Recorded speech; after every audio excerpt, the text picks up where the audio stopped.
All right, everybody, what's going on? This is Andrew, and today I'm actually here with some fellow co-hosts here. I have Jason and John sitting with me, and unlike last week's introduction episode, we're going to plow through the terrible pain that I'm in after having major neck surgery, and we're going to talk about some monsters today, specifically of the lake proportion. That's right, today's episode is about lake monsters, and it was brought to us by John himself, who happens to live next to all of those nice big Great Lakes in Ohio. So we can go ahead and we'll start with that. How are you guys doing? I appreciate the way that you said Ohio. Well, Very I was raised by the Drew Carey show, so you have to say it correctly. it was very enthusiastic, is what I meant. I like how you doxed him right there. Yeah, thanks. As if anyone's gonna come to fucking Ohio. By the way, here's my address. Here's my social security number. While we're at it, I literally, the lake is like a couple blocks that way. It's right there, and it stinks. And cigarette butts end up in my backyard when there's rain or storms or wind. So it's a good time. Well, that's because Ohio is so flat. There aren't any hills to catch all of our cigarette butts that we just throw out. Your road system might be better, but there you go. Now I have cigarette butts everywhere. Well, there are hills and mountains, just not in Northeast Ohio. They're in the center of the state. Little known fact: there's actually a ski resort somewhere. Northeast, the only F5 on the East Coast went through that area. I hope it happens again. I'm waiting. Please bring it on. Yeah. So my name's John. When I'm interested in paranormal stuff at the age of 6, I was molested what I believed to be a Bigfoot, who just happened to have the same name as my uncle. Uncle Squatchy. That's my introduction to everybody. So I don't know. Do we need other introductions? Probably not. So we're talking about lake monsters, right? So I guess the first one we can talk about is Bessie. That's probably the most well-known one. That's what the AHL team here in Cleveland, the hockey team, is named after. The Cleveland Monsters, named after Bessie, which is the Loch Ness Monster of Northeast Ohio. First sighted in 1793, actually, by the captain of a boat called the Felicity. He was shooting ducks, just having a good time, and he saw this serpent-like creature in the water. He was probably very drunk, like most ship captains at that time and probably now are. We don't have a whole lot to do here. So, like, even back, imagine 1793. Okay, no internet. You're in Ohio. You're on the lake. Yeah, they're drinking their switchel. Drinking switchel, eating biscuit, shooting ducks. What else are you going to do? So it scared the crap out of him. He said it was like 5 meters long or something like that. There's been sightings since then. There was like a major sighting in the 70s, and there's been, I think there was a sighting in the 90s, and even recently people say, they see Bessie. There's some theories behind Bessie, like maybe it was a log, or maybe it's a creature from some Jurassic age, or it's a native legend. And that, now I've never personally seen it myself, because if I did, I would have made sure to have captured it and brought it back to my house. But on the positive side of things, there is a beer made by Great Lakes Brewing Company called the Lake Erie Monster.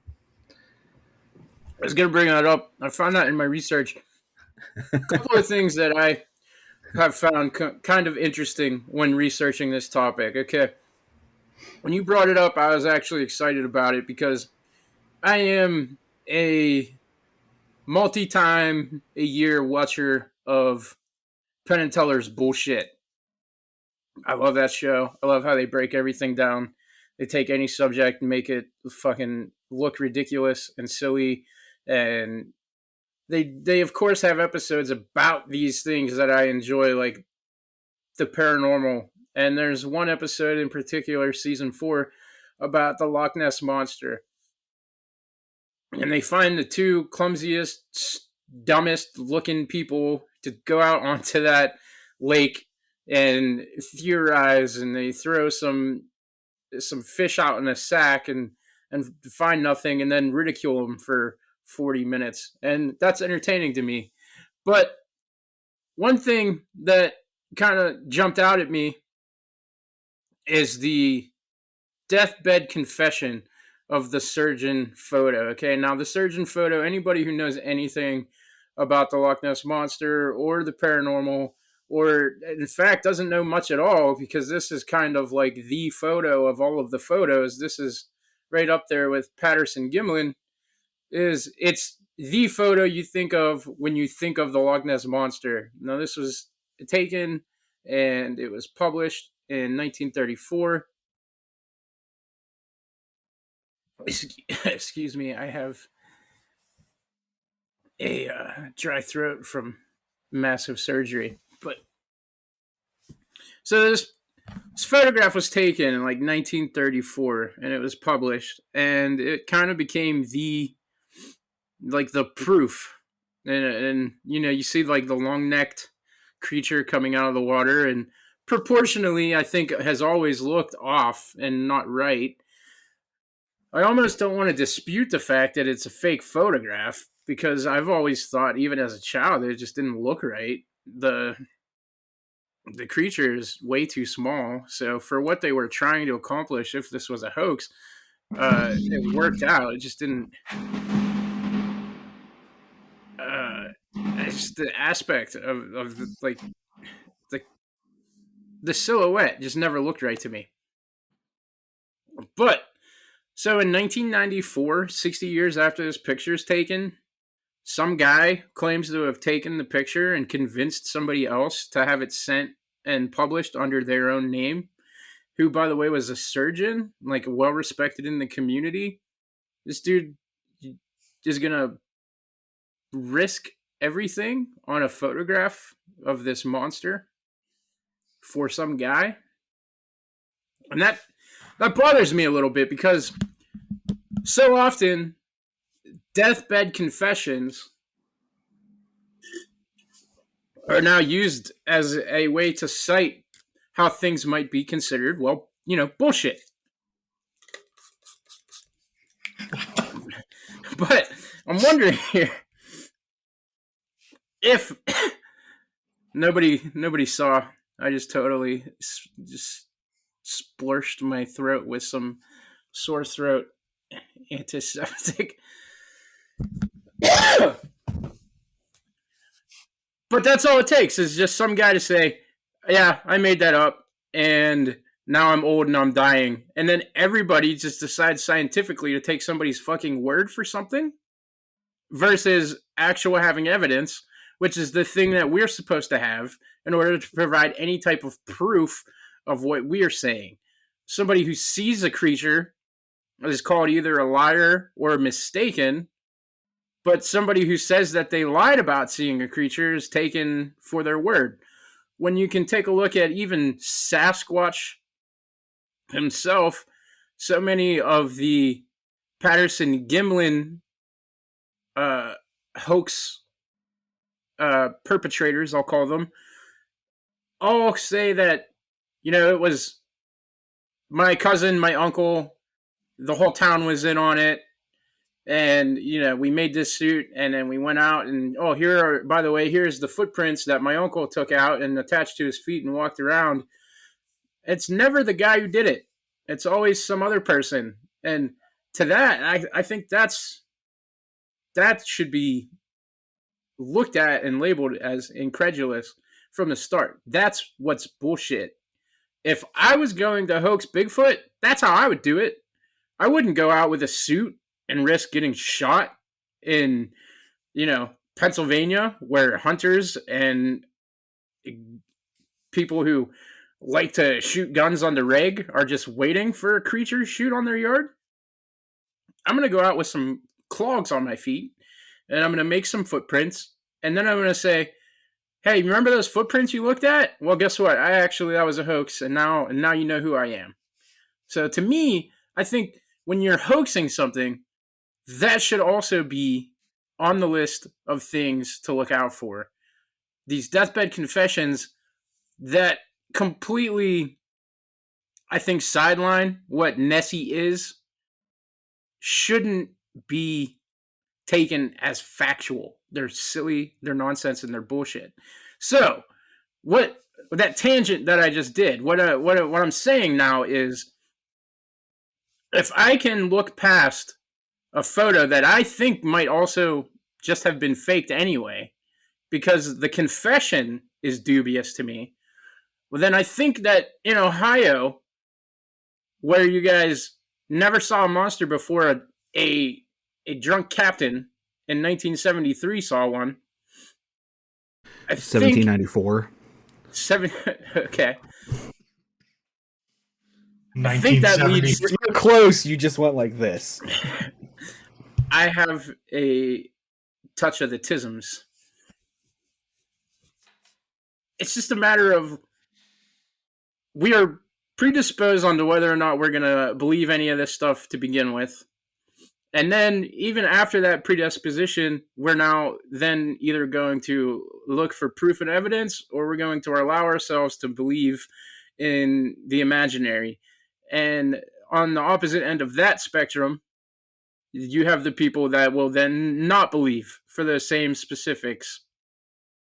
So I think that while it might be kind of silly to think that we have these lake monsters in the Great Lakes of America, when you look at the broad horizon of lake monsters, they're kind of associated with all major bodies of water, and that can come down to a couple of things as well. Either there's some big fish, there's actual monsters, or people aren't very creative one way or the other.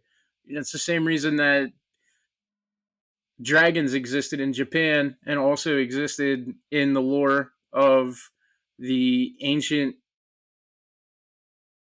Europeans. Did dragons exist? Probably not, but we certainly talked about them and drew pictures of them on cave walls and stuff. So somewhere in the human zeitgeist, these monsters existed.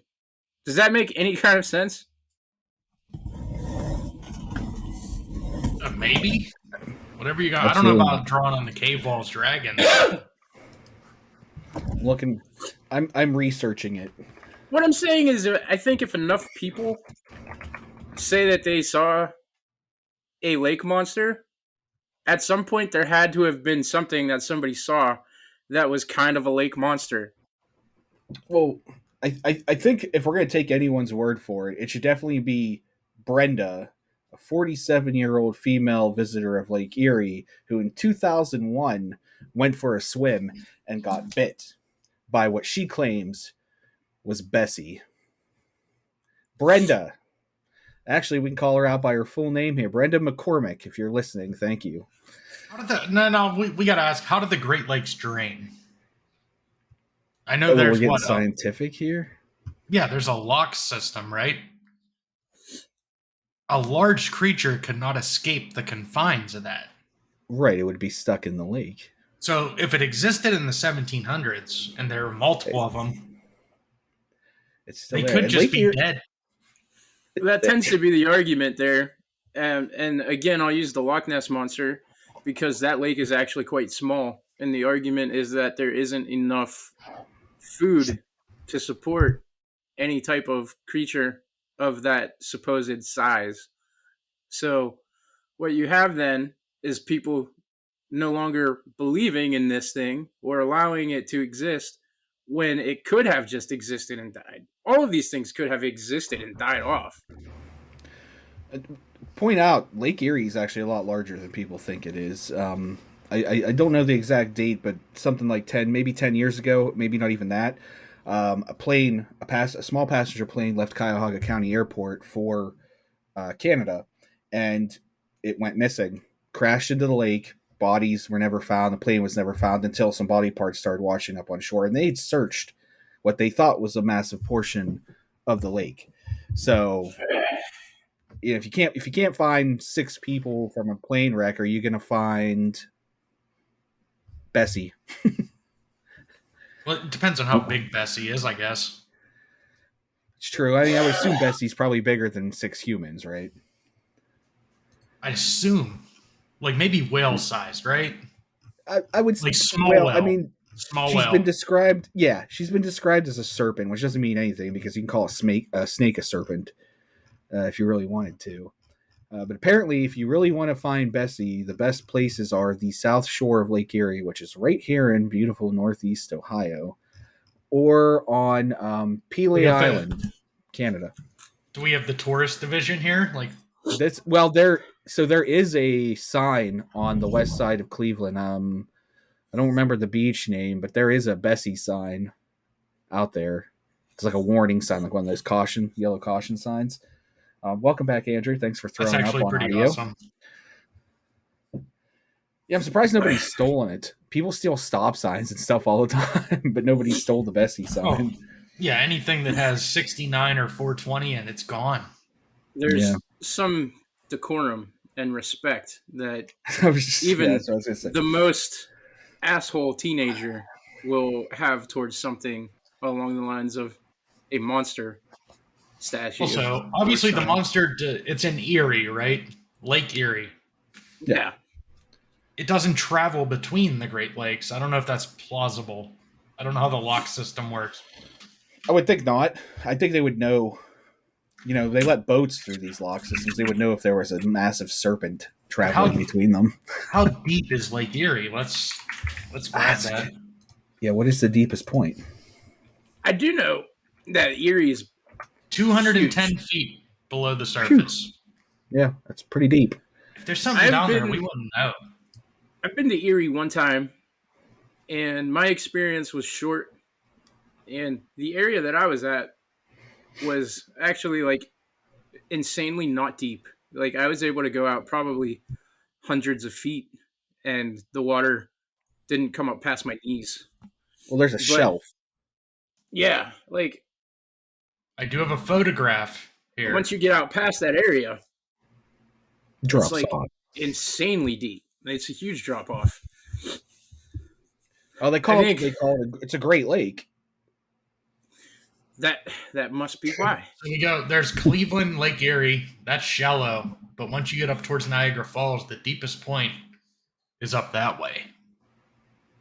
So if there was a large there's also a little area that it potentially could not squeeze through if it, like, some of them fish and stuff, they just keep growing. Yeah. It might not just be able to easily access this canal. I think the important question here is, can Bessie swim up the Niagara Falls? Going to Canada. I would like to think that any monster would be able to do that. Well, why couldn't she? She's long enough, right? Well, she's going up to Canada to get health care. All that government salmon that she can eat. Yeah, that's what she needs. She can't afford the salmon down here in the States. Poutine buffet. Just go to Pizza. Oh God, I forgot about Pizza. Pizza. But to move on to other Essies in the Nessie, Bessie, Pressy legacies. Bessie's Bussy. We're going to talk about Bussy. That's what. No. That's for the late stream. That's a different podcast. Lake Superior, home of the Algama at Algoa Rock, has the Pressy, which is, another one of these monsters that all kind of fall in line with this lake serpent deal. And this is the same one. That's the thing. Can it be the same one? I think one thing that everybody needs to, at the beginning of this, take a look at Native American lore, okay? And fundamentally, I think everybody kind of agrees that we don't have to do dances to make it rain. And that certain, I don't know, other rituals don't make the sun go up. So right off the bat, people Also, a lot of these fucking discredit rituals are Native American lore until it gets to paranormal stuff, right? This is something that I find incredibly interesting because typically when you know a new building is built and it's haunted as fuck, and there's all these stories about Wendigos or whatever, right? Well, that's because they built on an Indian burial ground, right? So there's almost like a willingness to accept one thing and not the other that is across the board in the paranormal. So you either have to accept it or not accept it. And every one of these things come with Native American lore. At least in the Americas, obviously. I don't think Native Americans had much to say about the Loch Ness Monster. But well, why would Native Americans have anything to say about the Loch Ness Monster? They didn't even know that Ireland existed. I don't believe they've been to Ireland. You're saying they're not sharing ideas, that there's not like a collision of thought. And you're telling me the good people of Sinn Féin never gave them this information. Right, and I'm sure if their paths crossed, they would be more concerned with spreading smallpox than small talk. Okay? So, I'm glad that got a little bit of a pop.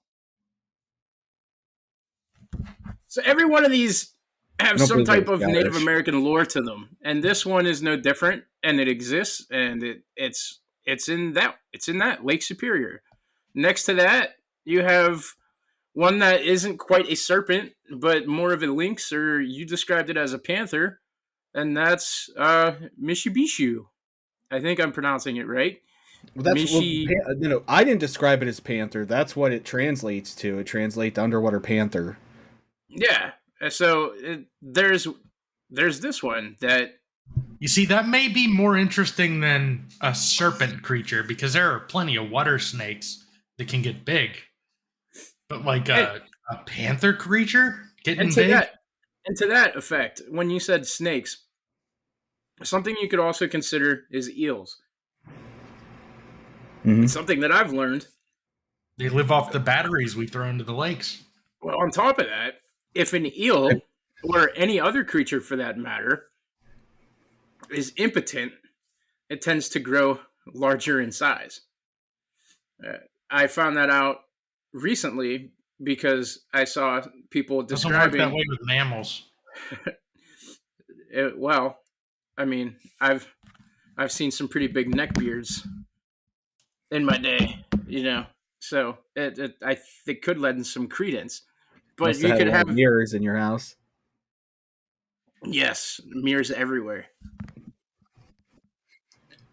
You have this eel concept where it can't sperm, so it just gets fucking gigantic. So then becomes a theory is that these monsters are actually just eels that can't come. And then everybody should then accept and then feel bad for it. But then you get to this one, which is you got your underwater cat, and this one gets crazy into the lore because it calls upon like there are thunderbirds that come and fight it, and there's some deep mythology to this one. Well, this one has a whole kaiju theory. Yeah, it's insane because it was fought, against by thunderbirds for the native people, and to me, that's like the most incredulous one, obviously, because I mean it's a water cat, but people have seen this thing, and one of my favorite, I don't know, urban legends that originally got me interested in this kind of stuff was the Beast of Bray Road, which is a literal werewolf story. Mm-hmm. So, if I can sit here and allow myself to believe in a werewolf, then I can certainly believe in a water cat that fought uh, Zapdos. What we have tree cats, we have mountain cats. Why can't we have water cats? Exactly. There you go. That's scientific. So Exactly. I do have a map right now of the lock system and the depths of all the Great Lakes. Superior is by far the deepest at 133 feet, 406 meters. There's a song about that. Yeah, Lake Erie is bullshit. That's like nothing. So if there was a monster in Lake Erie and someone saw it in the 1700s, it would definitely have moved towards Lake Superior as it fucking kept going. What if it uses the shallower lake to feed? Is there more wildlife in the shallower lake? I would imagine it's probably easier. I think. Well, if you go by ocean biology, most big predators come into the shore area to feed, where there's typically more life. So people. Just by ocean biology, that is a credulous thought. Well, think about it. But that would fuck up the whole thing because we put the locks in. So this thing may be dead at the bottom of Lake Superior. I mean, maybe Brenda killed it in 2001. Did she? She could have. I mean, it's something bitter, and it made news. Unless it could have fell down Niagara Falls into Lake Ontario. Yeah, see, it tried to climb it. Well, if it was in Erie, it would fall down. It would just go right over the edge, just flopping right down. That's 802 foot, 244 meter proper units at the bottom. That's really sad to think about. If that's the case, rest in peace, Bessie. Bessie, dead with the Ressie. But that would explain why there are similar creatures saw in the different lakes. It would, because it's a family maybe traveling. They're on vacation. All they wanted to do is... If we're going to look at it logically, there just can't be one. How could one? There has to be more one. There would have to be more. Some of them are probably... Why couldn't there be one? Why couldn't there be one? A single turtle in the ocean... A single turtle in the ocean can live hundreds of years. And that's one turtle. That's one. I'm not worried about its lifespan. I'm worried about its speed. Yes, but there's also not one turtle. Because when turtles are born, they get fucking executed on the beach. Yeah, exactly. So that's why they have a long lifespan. There has to be that. When you look at the sea turtle and how 80% of them are dead after they hatch before they even get to the ocean, they go on to live hundreds of years and still reproduce and mate. It's not crazy to think that there's a creature in these lakes that can live hundreds of years and be the one thing that has been seen multiple times over, because we have proof scientifically that fish and turtles and creatures that live in the water, as long as they don't eat each other, live for extended periods of time. Yes, the lifespan... ecologically, the turtles have the long lifespan because of the high death rate of newborns. That doesn't mean ecologically, anything. This thing must, if it exists, has a natural predator that can destroy its young before it can get to be. Yeah, it's Brenda. Yeah, Brenda's down there with her fucking Brenda McCormick. She's in there with her Coors Light. No, Banquet. Come on, it's Brenda. and her menthols. She's down there filming Girls Gone Wild party at the lake. Pretty sure Brenda was 47 at the time of this. Are Newports the trashy Ohio cigarette? Is that... No, we got the Virginia Slims up here. Ooh, really? That's the popular deal. That's something. Yeah. Not even Virginia. Nope. But then Close we enough. have that interesting cat, and now we're on to the Nain Rouge Spectre, which I just discovered today. I'll just read the little brief excerpt here. Uh, Tales from the Ottawa tribe tell of a demon dwarf who comes up from the Straits of Detroit, not unlike Kid Rock. Brenda. Not unlike Kid Rock. Unlike the other Great Lakes monsters, this little red devil is described as being about 2.5 feet tall, wearing furry boots with red eyes and gnarly teeth. This creature loves to be flattered, and those that cross or belittle this imp seem to get a string of bad luck in which they never recover. The founder of Detroit, Antoine Cadillac, was said to have seen the name Antoine and dismissed Cadillac. it despite being warned about it. And then it goes on to kind of describe how outside of being stuck in Detroit and governing it, that he also had to go on and live a pretty terrible life outside of that. And then And he would be the one named. They named the luxury brand of cars after him, right? I had assumed that, but apparently when you look into his life and the like, string no, of not bad him. luck that he had, I believe his full name was Antoine de la Mothe Cadillac. Well, he's have you also ever governor of- driven a Cadillac and owned one? I have. Yes. Yeah, bad luck. String of it. I've always had fun. He was also the governor of Louisiana, wasn't he? well, he was still governor when he was sent to Louisiana, but he was basically kicked out of Detroit, sent to Louisiana, where he was soon kicked out of his governing position, and then sent to France, where he spent some months in the Bastille prison.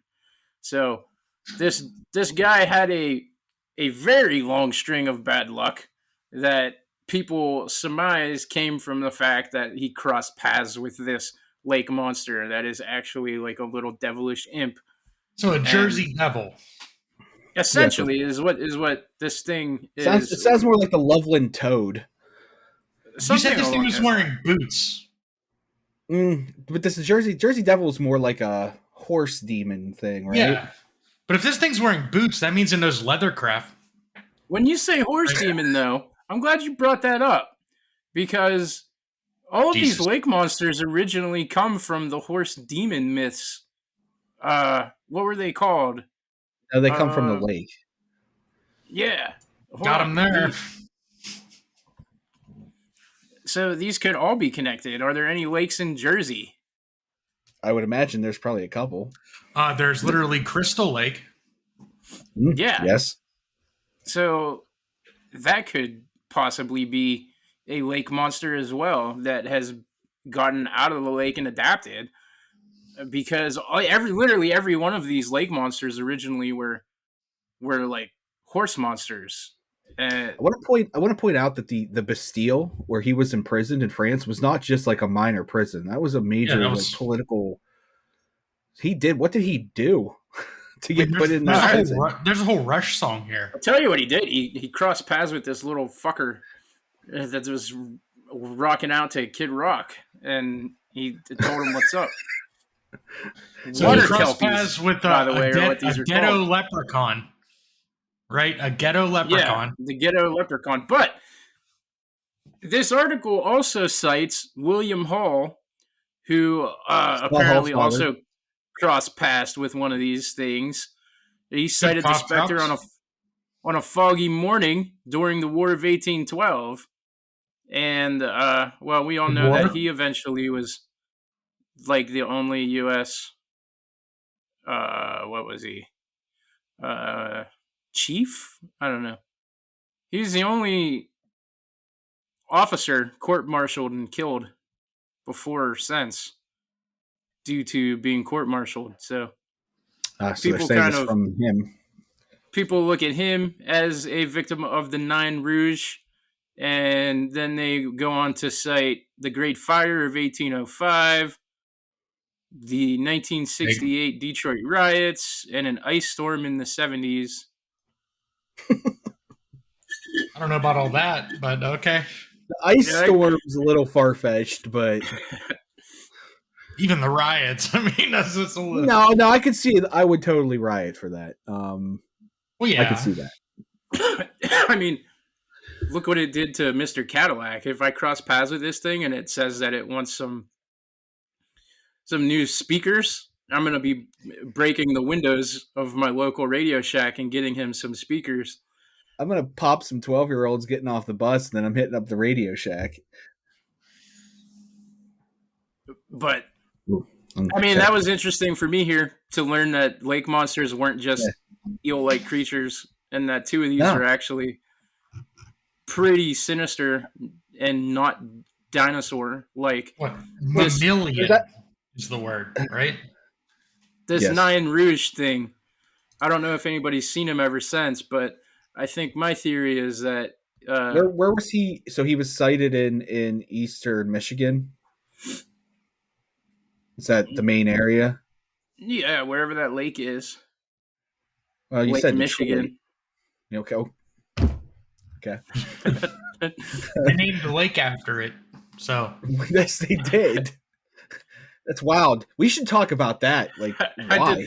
I did more learning about Cadillac and William Antoine Hall de than I did about Lake Michigan and Detroit, Michigan. And I was really just trying to... You were like, oh, as many why Kid is Rock my jokes as aluminum possible. engine a piece of shit? I'm like, oh no, my aluminum engine doesn't work right. Who would have thought? Why? Cadillac is not a sponsor. Well, definitely not. Just to clarify. Any sponsor is a sponsor to me. I don't care. I'll be sponsored by... never mind. I won't make that joke. After you're off some of these pain pills, you might need a sponsor. Yeah, pain pills. They kicked in a little bit. I don't know if you could tell. I'm a little... No, I'm not really paying right attention to anything. Nah. We're just throwing some monster shit at the wall and seeing what sticks for a couple of weeks here. So since you were off the topic of serpents, there's also the Beast of Busco, which is Churubusco, Indiana, which is somewhere northern Indiana, I would imagine, by the lake there. It's in the Maumee Valley, which takes up like that entire northwestern Ohio, northern Indiana area. It's like Fort Wayne, Decatur. Anyways, I guess they named him Oscar. First sighted in 1898. Just a giant turtle. That's all. They never found him. Don't really know size. It just says very large turtle. That's it. They have a holiday. There's no romance. Each June they have a festival called Oscar's Day. It's called Oscar's Turtle Days. I guess it's like a whole week, and it includes a parade, carnival, and turtle races. All right, so okay. He was featured in I take my statement back about there's no romance. That's a lot of romance to the turtle. What was he featured in? This card game called MetaZoo, which is a crypto zoo trading card game that plays like Magic. Yeah. Yep. That's fuck. Is he in that? Yeah, he has a card. Yeah, we should play that. Yeah, that's what I'm thinking. What the fuck is this? We should do like live streams where we just play that. That's the goal. I originally said when I hit 500, we're gonna live stream a Ouija board, but I'm thinking maybe we should do that at 1,000 because I think 500 is pretty obtainable. I don't have a Ouija board yet. I'm not going to own a Ouija board in time by the time we hit. Probably topic for offline, but look how fast the Facebook group grew. Yeah, that's what I mean. It's kind of caught me off guard a little bit. So I don't have a lot of episodes story if you want to hear it. You want to hear the Ouija board story? So I had bought a Ouija board and I lived with this.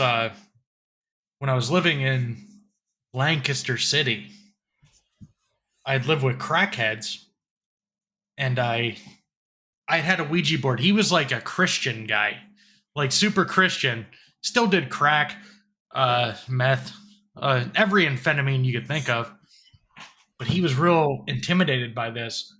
So I had the Ouija board, and it would just sit in the kitchen. And eventually he made me take it to my bedroom of the place I paid rent for. So what I did was I threw it away, but I didn't throw it away. I just kept sneaking it back.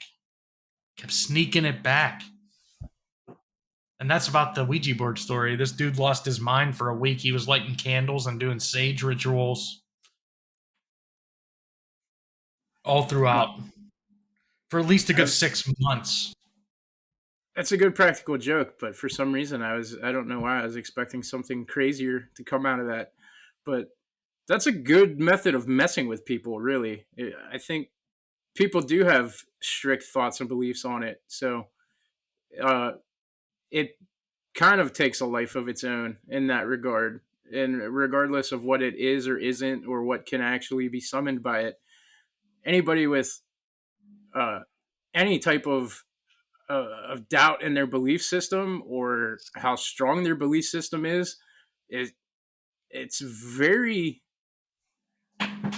put off by the Ouija board. So, I mean, even Well, Art Bell famously had the Ouija board story that he would never discuss on the air. It'd be hard Yeah. to, the Hasbro toy. yeah, right.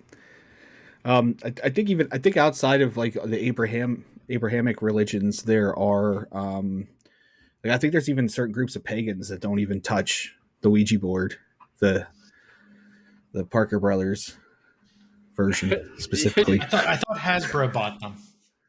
Did they? I Well, don't yeah, fucking know. It was originally Parker Brothers, right? So Hasbro, Parker, whatever, same company. If that's the case. Ultimately, it's the intent. I mean, behind- I don't have a problem with the Ouija boards. I don't have a problem. What are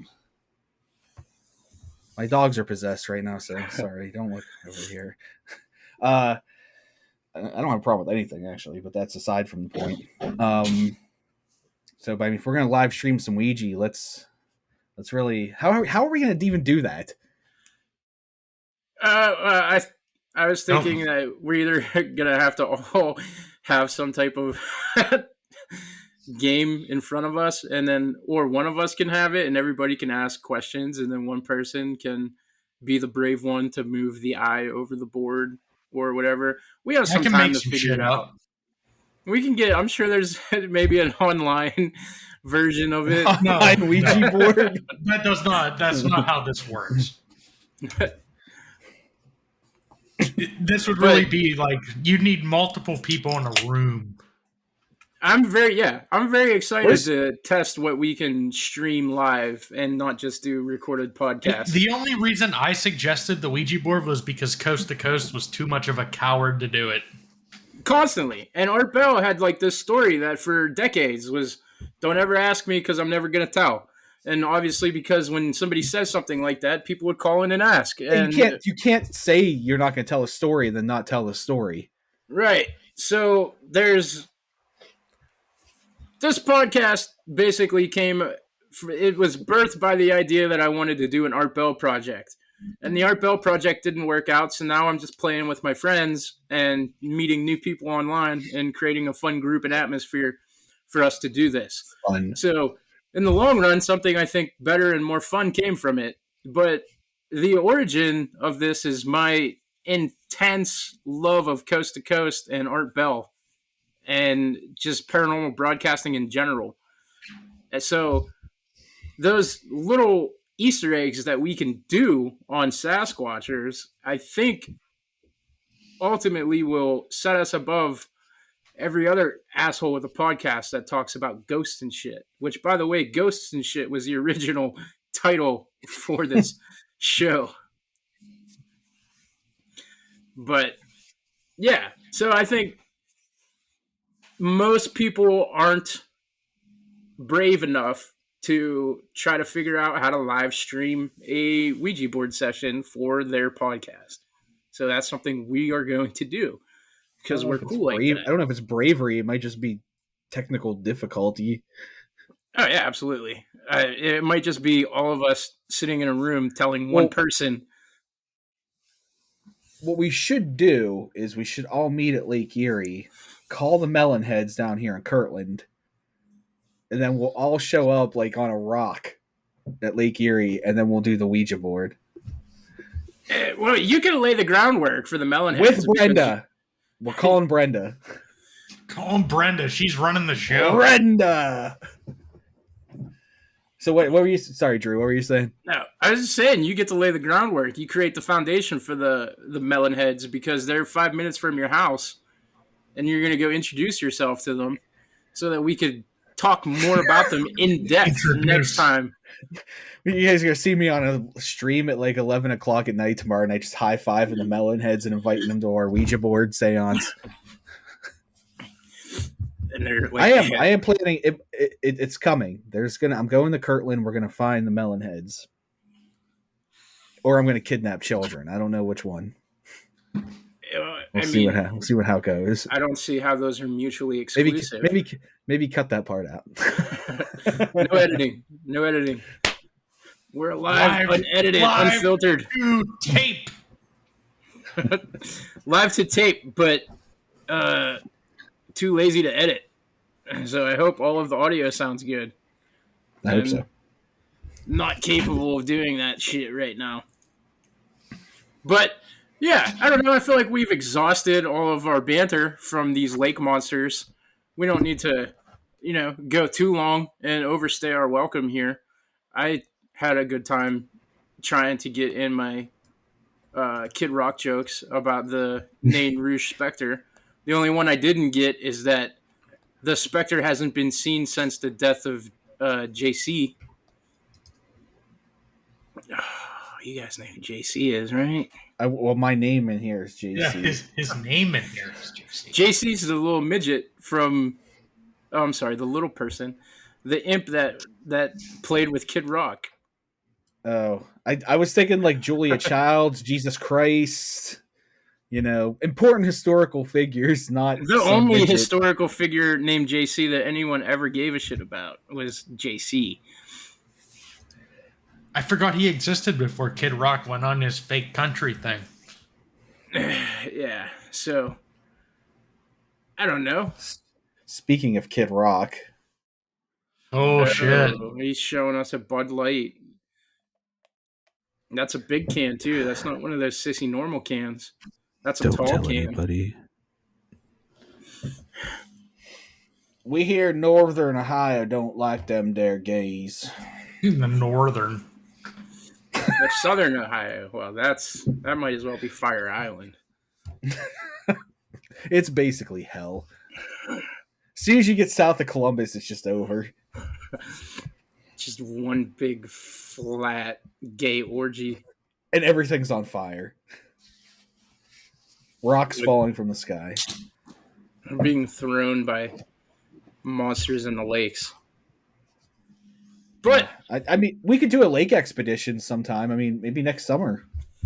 I'm all for it. I'm very available. There's literally a boat that you can, like, we could all rent and take, and we could go on a lake expedition. Go magnet fishing. Well, I mean, okay, if you want to do that, we look for lake monsters, or we can find people's carburetors, whatever you want to do. What if they're metallic? The lake monsters could have to eat carburetors because there aren't enough fish to eat in the lake. They're like the bull shark of the lakes. They eat catalytic converters like crackheads. That's what keeps them going. They only have to eat one Cadillac every 600 years. They got a belly full of copper pipes. The lake monster's biology is what Doc Brown used to create the DeLorean.